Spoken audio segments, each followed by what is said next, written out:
Narito po tayo ngayon guys. Nais po natin ipaabot sa lahat po ng nag-request sa atin. Tungkol po ito sa kalagayan ni Ma'am Chris Aquino. Kung may pag-asa po ba na makarecover sa kanyang kalagayan po ngayon. Kasi po noong isang buwan ay malakas pa man daw yan. Ngayon bigla po daw nangangayat at humihina na. Kaya naparito tayo, itanong po natin sa ating kaibigan kung meron po ba silang informasyon, at kung meron man ipapaabot po natin sa inyo. Kung meron din pong mga gamot na para po sa kanya para makarecover ay ituturo po natin kung kaya po nilang ibigay po sa atin na ating mga kaibigan yung gamot na yan. Kaya kaibigan, nag-alala po ako kaibigan kasi po grabe yung mga nag-chat po sa atin kanina. Hindi ko ito maitanong sa inyo kung wala pong nagpaabot sa atin. Kasi gusto po daw nilang malaman sa inyo kung may pag-asa pa bang makarecover po si Ma'am Chris sa kanyang sakit po ngayon. Ito po sabi ng kaibigan guys, nakakalungkot po ito. Hindi na po siya makakarecover, no? Sabi ng ating kaibigan. Bakit po kaibigan nasabi po niyo yan? Wala na po bang pag-asa? Pero hindi naman siya naniniwala po sa mga ganyan kaibigan. So guys, ito po yung ipinapaabot ng ating kaibigan. Nakakalungkot po daw talaga. No, sabi ng ating kaibigan, nung siya po ay nagkakasakit, sana no, kung hindi man po ito nagamot ng mga doktor, naghanap po sana sila ng mga manggagamot na mayroon maibigay po ng mga lunas diyan, tulad po ng mga herbal. Kasi po mayroon pong puruhan talaga na makarecover. Pero ngayon kaibigan, ano po ba talaga? Naku guys, huli na ang lahat po, no? Sabi ng ating kaibigan, mahirap na makarecover si ma'am dahil po sa kanyang pagbagsak muli ng kanyang katawan dahil sa sobrang payat na po niya ngayon. Parang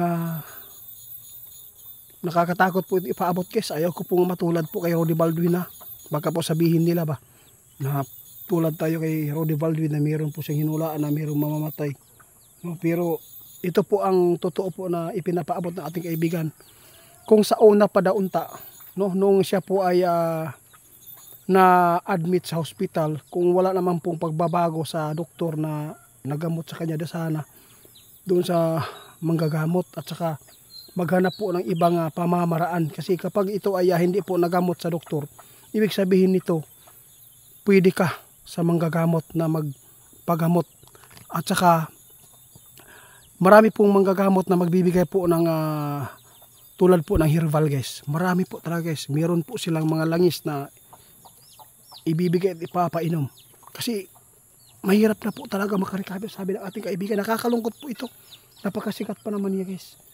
Nakakaawa at napakasakit po talaga sa mga anak na makita ang kanilang nanay na ganito po ang nangyari. Ilang years na po ang kanyang paghihirap ngayon, na hanggang ngayon ay wala pa rin, no? Mas lalo siyang humihina po daw ngayon guys, kaibigan. Pero yung kaibigan, kung may namadali sana ito, may puruan pa siguro na makarecover po siya noon. Pero ngayon kaibigan, kung maniniwala po siya sa mga herbal, kung may tiwala siya sa herbal, pwede po siguro, no? Nang humingi ng tawad si kaibigan guys. Itiit, wala na, huli na ang lahat. No, hindi na po makakarecover daw si ma'am guys, kahit ilang pira pa ang kanilang isusubo sa doktor, wala pa rin guys. Hindi na po daw makakarecover. Patay na. Ito lang po ang hula ng ating kaibigan, at ito din po ang kanyang nakikita sa kalagayan po ni Ma'am Chris Aquino. Sa lahat po ng nagtatanong, ako po ay nagpapasalamat dahil po naging part po kayo sa video ito, no? Mama Lisa, no? Salamat po sa inyong papaabot sa amin tungkol po sa kalagayan ni Ma'am. Alam kong napakatagal mo ng nagsusubaybay po kay Ma'am Chris. Kung umpisa pa lang sana yung pagka-admit po niya sa doktor, kapag wala talagang pagbabago ang kanyang kasakit, sana naghanap sana kayo ng mga herbal. Kasi sabi ng ating kaibigan, may puruhan pong gumaling at makarecover pa si ma'am. Kasi po, tingnan natin na ilang years po siyang nagkaroon po ng karamdaman, pero hindi po bumigay po talaga yung buhay niya, lumalaban. Kaya ngayon guys, nakita ng ating kaibigan ay mahirap na po na makabangon pa ang katawan ni Ma'am Chris dahil po ay muling bumagsak na naman. Kapag ang tao galing po sa sakit na matindi na medyo ay umangat kunti at lumakas po yung katawan mo at may laman-laman na, kapag ito ay muling bumagsak ulit, mahihirapan kang makarecover po dahil po sa sakit po ng kanyang karamdaman ngayon. Nais kong ipaabot sa inyo guys, ito itatanong natin kay kaibigan, totoo po ba ito na mayroon pong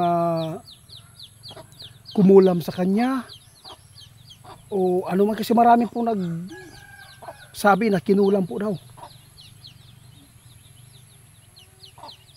Tama po si kaibigan kasi sabi po niya, ito ang kulam, ito lang po. Kapag walang finding sa doktor na sakit, ibig sabihin yan, meron pong gumawang hindi maganda, masama sa'yo, na gawa ng tao.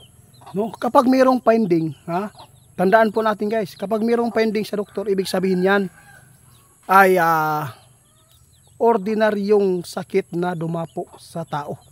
Yun po ang totoo. Ngayon po hindi tayo magtatagal dito guys, no?